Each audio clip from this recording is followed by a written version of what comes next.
I don't know about you guys, but I'm pretty happy with how this past weekend went for the Florida Gators, and we're going to talk about it here on Locked On Gators. You are Locked On Gators, your daily podcast on the Florida Gators. Part of the Locked On Podcast Network, your team every day.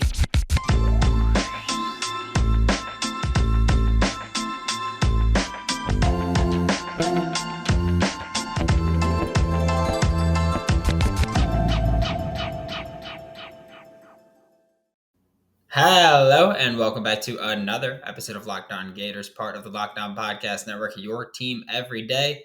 Thanks for making Locked On Gators your first listen of the day. We are available daily and free wherever you listen to podcasts. Happy Monday. I'm Brandon Olson. Twitter on your screen at WNS_Brandon. Written work and video work with Whole Nine Sports and written work with GiantsCountryofSI.com. And I'm not going to be like, subscribe, hit the bell, whatever it is. Not all that jazz. I will say, for those of you who tuned in this past weekend for any of the post-commit live streams, thank you. Those were a ton of fun to get into, first of all, but also like the turnout was phenomenal. So thank you all for that. That was really awesome. And hopefully we'll be able to do more of those when Florida gets more commits. But now we're talking about this past weekend, and I think when you talk about this past weekend, you have to talk about the commits more than anything else. Obviously, it was 4 commits for Florida. All 4 were 4-star players, which is phenomenal, I guess, is the word I'm going to use again. That's our word of the day today. But started off on Thursday night when Florida was in the running for it was John Walker first, and then Derek LeBlanc, and then Jakeem Jackson. John Walker committed to Central Florida. He was the highest rated commit in Central Florida history, like UCF history, which is awesome for them. Good for them. Like he said on the show, he's like, I suddenly committed to UCF 3 months ago. So while everybody's been like, oh my gosh, it's so quiet on the John Walker front. Is he going to Ohio State? Is he going to Florida? Is he going to UCF? It's like, well, it's been quiet because he's known what he's doing. Next was Derek LeBlanc, who picked Oklahoma, which was not a surprising thing at all. And Jakeem Jackson, his mom wore like a Kentucky shirt. I believe it was his mom, wore a Kentucky shirt. And we were like, what's going on there? Like, are we about to lose Jakeem Jackson too? We go over 3 tonight. But his mom was just fooling around. Jakeem Jackson committed to the Florida Gators, 4-star defensive back. At the time of his commitment, he was the 3rd highest rated Gator commit for the 2023 season. He is still the top corner commit. He's 6'1", 180, growing physically and athletically and just improving technically. So Jakeem Jackson's a big name, big ad for us. And just like I've watched here in like little bits of his game, but I think the most impressive thing from him is just like when looking at him actually is just his length. Like he looks like he has insanely long arms, and it's just like wow. he just looks like he's Anderson the Spider Silva out there. Next up is Aidan Mizell, who committed on Friday. Of course, we're going right now in order of when they committed. Friday, Aidan Mizell committed. Speed Demon, one of the coolest commits that we've seen in a long time, pretending he forgot the hats and then coming back onto the screen holding 2 live alligators. And don't worry, he had the mouths taped because he's got to protect those hands. But Aidan Mizell is a massive ad. He's the highest ranked commit for the Florida Gators 2023 class so far to date. 4-star receiver, 72 in the nation. 16th in the state, big time ad. He's a Florida legacy kid, so he's going to be adding to that as well. And it's just yet another thing to be excited about because he wasn't the only receiver that got added for this cycle. Now, here's where I'm breaking the part where I go, we're going in order of commitment. Because next we're talking about Andy Jean, who committed to the Florida Gators. And he is, I believe, the 11th highest ranked recruit for the Florida Gators so far. And that's still, guess what? Wonderful for Florida. Like that's just fantastic to see from Florida, where they're adding yet another receiver. Kerry Colbert continuing to do his thing, continuing to add to this, again, already strong receiver room so far for the Florida Gators, and it's just another thing to be excited about. yes, he is the 11th highest ranked commit for Florida. So there's that. That's it's weird too because Andy Jean was this massive deal, and most people acknowledge that he's climbing up rankings, and rankings are just slowed down a bit for him, right? Or rankings are catching up to him right now. So he's going to keep climbing, but he seemed like this massive deal where Florida and Miami were going at it. The fans were just going at it, and I mean, he's one of the lowest ranked commits for Florida, but also like that's another thing where he's one of the lowest ranked commits for Florida so far. But of the 16 commits for Florida, first of all, 14 of them are from the state of Florida. 2 of them are from Georgia. So Billy Napier and staff doing what they said they would do when they said that they wanted to try and dominate the state of Florida and then branch out. So they continue to do that. All 4 commits this weekend are from the state of Florida. So that's massive for the Gators. And here's the thing also, when you look at Florida, Florida State, and Miami, if you just like have a very solid job of keeping top talent in your state, you're going to have a top class because Florida, the state of Florida, is just so chock full of high ranking recruits and phenomenal athletes and phenomenal playmakers. So I think there's that also. But Florida just adding Andy Jean was a massive add because we talked about this with John Garcia on, I believe it was Wednesday's episode of Locked On Gators. When we were talking about the recruiting room, and we go, look, you add Aiden Mizell, he's your legitimate number 1 receiver. Then you have Andy Jean if he's a cherry on top, because we were talking about who was already committed to Florida and Aidan Mizell. So it was Aiden Mizell, and then we were talking about Eugene Wilson III being a burner out of the slot. Then we're talking about Tyree Patterson as an X receiver type, and Creed Whitmore as a project type that has a very high ceiling, especially if he hits that growth spurt that we're hoping for. And then he was like, "Oh well, if you add Andy Jean, that's just like a cherry on top there. Like that's a phenomenal year." And that's what we're looking at right now with Andy Jean here. And right now, if the receiver class stays the same, which it won't, but if it stays the same, it's a phenomenal receiver. Like you don't need to recruit any more receivers. But I can tell you, Florida still recruiting receivers. They're going to keep doing that. Like Billy Napier said, it is a talent acquisition business. You add the best players that you possibly can as often as you can. Speaking of adding the most talented players you can as often as you can, Florida had an early commit on Saturday morning because don't forget, Andy Jean was not scheduled to commit. He just said on Saturday at like 12, he was like, I'm committing at 2 p.m. But on Saturday morning, there was always a commit scheduled, and that was Jordan. Here's the part where I'm going to have to get clarification on. I've heard it pronounced both ways, Castell and Castell, and there's been a few. I'm going to go Castell here. That's what I'm doing today. Yesterday I went Castell. Today I'll go Castell. That's how I'm going by it, and I will get clarification later on today. That's just a precursor for tomorrow's episode of Locked On Gators, just so you know.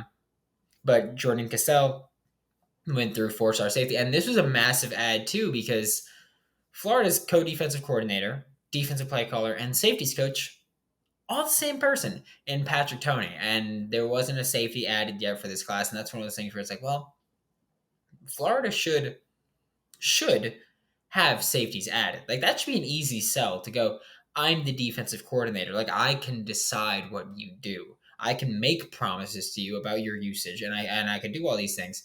And I think that's important to talk about with safety, but hadn't happened yet. But Jordan Castell is here, and he is a do-it-all type who looks like he's a phenomenal athlete based on just watching drills and watching tape. And he is the, I believe, 6th highest ranked commit for the Florida Gators 2022 class. Massive ad. This was one where Florida, for a long time, we were feeling very comfortable about, and we were like, yeah, he's going to commit October 1st. But even then, we were talking about Florida. Like, it was Florida and then nobody, really. Like, there were, I believe it was Alabama and Tennessee were also in there for him. But everybody was like, he's coming to Florida. Like, that was the worst kept secret probably in this 2023 cycle, beside Derek LeBlanc going to Oklahoma. But Jordan Castell committed to Florida after pushing up his commitment date from October 1st to July 30th. And it was a fantastic ad for Florida. But we're about to talk about just more of this 2023 class. But first, a quick word from LinkedIn, because as the sun is coming out and small businesses are back in business, LinkedIn Jobs makes it easier to grow your team. LinkedIn Jobs helps you find the people you want to interview faster and for free. If you've never used LinkedIn Jobs, I can't recommend it enough. That's how I got hired for my last job before lockdown, and I loved that job. But I like this more. With simple tools like screening questions, it makes it easy to focus on candidates with just the right skills and experience, so you can prioritize who you want to interview, who you want to hire, all that fun stuff. You should probably interview them before you hire them. But hey, it ain't my job, so I'm not going to say it at all. LinkedIn Jobs helps you find the candidates that you want to talk to faster. And every week, 40 million job seekers visit LinkedIn. Post your job for free at linkedin.com/lockedoncollege. That's linkedin.com/lockedoncollege to post your job for free. Terms and conditions apply. Thanks again for making Locked On Gators your first listen of the day. We are available daily and free wherever you listen to podcasts. And now we're talking about this 2023 class as a whole.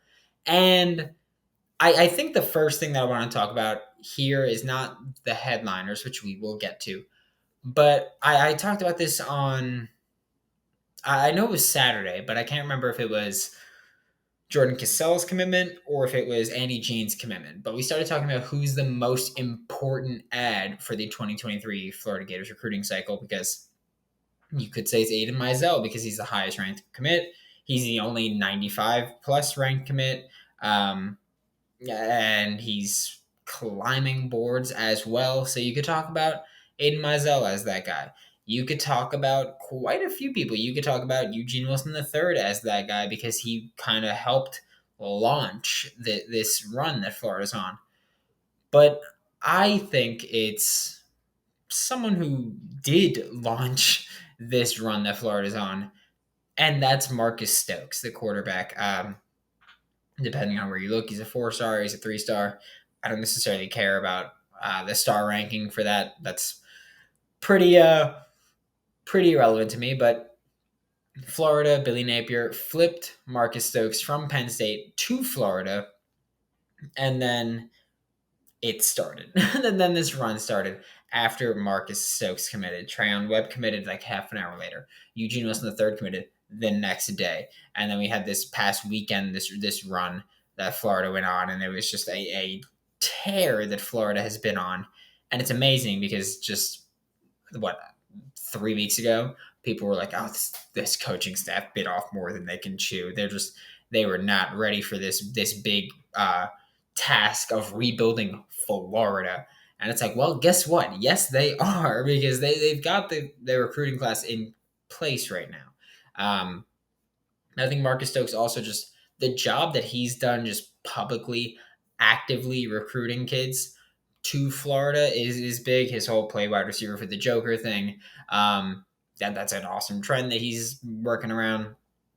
But just giving Florida the answer, and if you were here for Saturday, sorry, this might be redundant because we spoke about this, but giving Florida the answer at quarterback, because after Jaden Rashada went to Miami, it was, well, what is Florida going to do at quarterback? Because Florida for a while was talking about Jaden Rashada and Arch Manning, and it was like, well, Florida's going to get one of them, maybe.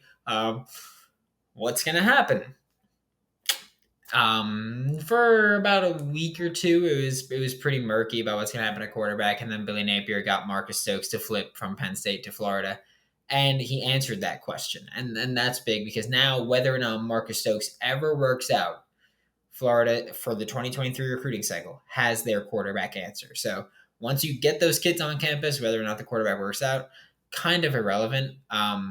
That's not a sustainable practice because, of course, a few years down the line, eventually quarterback recruits will be like, well, you don't develop these guys and get them into the league, so I don't want to go to you. And then we just have the same issue again. But whatever. Headliners, Aiden Mizell and Eugene Wilson III should be the headliners. I feel like TJ Searcy is just so overlooked right now. He's the third highest ranked commit for Florida. He committed on July 4th, which was also that same week that started Marcus Stokes, Trayon Webb, and Eugene Wilson III. He was that Monday. But he's just been so overlooked as a top 3 player in this class. But I think obviously it's Aidan Mizell. And Aidan Mizell doing the Gators, the live Gators, also is just like, he's clearly like very excited to be a Gator. And that kind of resonates throughout everybody. And then him going to Friday Night Lights, Trayon Webb at Friday Night Lights, Najee Harris at Friday Night Lights. Just massive, massive contributions for this Florida Gators team that has kind of needed it. And that's one of the things too, where I feel like a lot of schools we see other players like recruiting, and for a while we didn't really see that from Florida. We saw like Najee Harris was like posting pictures of himself with Florida stuff. Um, and yeah, that was cool to see you posting Florida things, but like that's not going to convince other people to come play for Florida. But Marcus Stokes kind of really started pushing, and Trayon Webb, especially this past weekend with Friday Night Lights and Grill in the Ville, they were both just pushing so hard to kind of close these commits, and they did a fantastic job.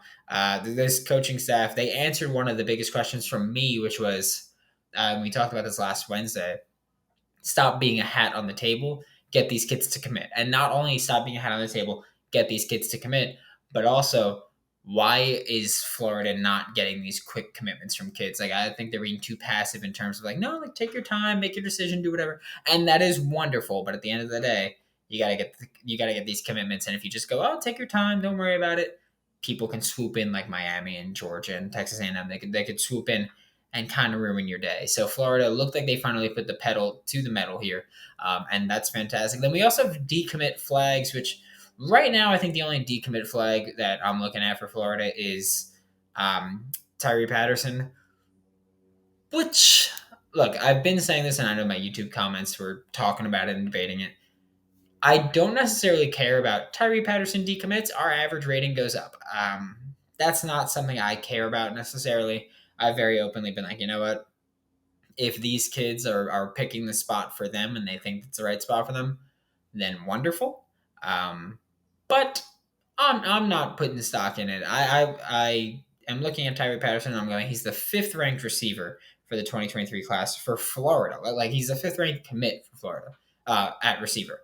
He is the 16th commit for Florida. He's the lowest ranked commit for Florida. So if he leaves, it's not such a bad thing, and I understand it for him. I don't want him to leave though, because like he was Billy Napier's first commit for the 2023 cycle. Aaron Gates was previously committed with Dan Mullen, so he was Billy Napier's first commit for the 2023 cycle. He was an unranked kid, and then Florida offered him and got him, and then a week, maybe 2 weeks later, he started climbing up boards, and it was this really interesting thing. But I kind of see where he's coming from with wanting to transfer. We'll see, or wanted to decommit, but we'll see what happens with that one. Speaking of decommits, we're about to talk about what's next for the Florida Gators. But first, a quick word from BetOnline, because if you think the Florida Gators win 7 games this year, like a smart person like myself, bet the over. If you think Florida wins 6 games or less this year, like a big dumb dummy, then bet the under, and then or just send your money to me. I'll take it. If you're going to bet the under, I'll take your money. It's fine. Right now on BetOnline, the Gators win total for this season is set at 6.5. BetOnline.net is your number one source for all of your betting needs and sports information. I've said it a billion times now. I've been using BetOnline for like 5 or 6 years now. It's fantastic. I love it so much. It's a very fun thing to do, and it's a very fun thing to bet on, and like football season, just clean house. NBA and NFL season, clean house. Simple as that. Head to the website today or use your mobile device to learn all about the trends and action. Check out BetOnline. It's where the game starts. To wrap up today's show, we're talking about what's next for Florida. And when you look at what's next for Florida, I think you have to look at what was one of the biggest stories from Friday Night Lights weekend, which was Florida bringing in Dijon Johnson, who was previously committed to Ohio State. And then not so much. On Saturday night, he decommitted from Ohio State. 6'1", 190 pounds, 9.560 grade, which would make him the second highest ranked commit for Florida, only behind Aidan Mizell. And he's a Florida kid. There was some I don't want to say there was some smoke as to whether or not Dijon Johnson would decommit to Ohio State or flip to Florida, or if he would just immediately flip to Florida or decommit first. And then on Saturday night, he put out a little statement that he was decommitting from Ohio State, which was not shocking. That wasn't super surprising. But I'm not going to acknowledge the thing with rivals that happened with Dijon, except for saying that was moronic and should never have happened. And I will leave it at that. But Dijon Johnson Florida's picking up interest, and Florida is incredibly interested in him. Like, not only is Corey Raymond one of the biggest people pushing for him to come to Florida, but Patrick Toney is also pushing for him to come to Florida. Billy Napier is applying pressure. The rest of this recruiting class is applying pressure for Dijon Johnson to come to Florida, and he just might. We thought, and by we I mean the collective Gators fan base, and specifically the Locked On Gators group, where when we were live on YouTube streaming after some commits, and we were talking in the Discord server, the r/Florida Gators one, the Florida Gators subreddit one, not Locked On Gators Discord server, but you could join that one if you want. We were saying, like, okay, maybe Dijon Johnson will commit to Florida right now. Like, maybe he'll flip today. I thought he was going to flip on Saturday. Instead, Saturday he just decommitted from from Ohio State. And the way that he phrased his decommitment immediately made me think, okay, like, he's not committing to Florida tonight. He's not committing to Florida tomorrow.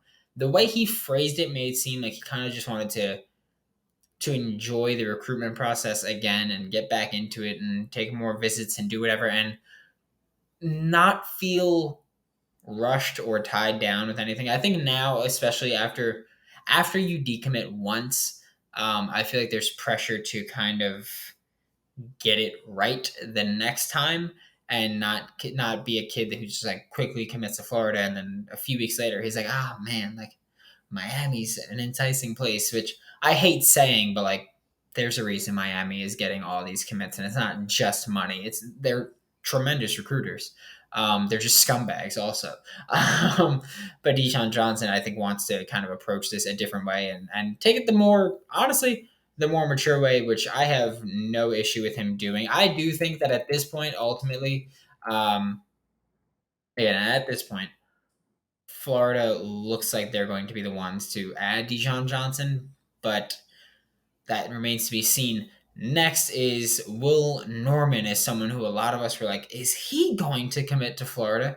Because this weekend at Friday Night Lights and all that jazz, Florida looked like they were going to pick up some steam, and then Florida players were tweeting at Will Norman to try to kind of convince him. IMG product, 6'5", 290. He is a 9.388 player, and that instantly puts him in one of the top for Florida spots again.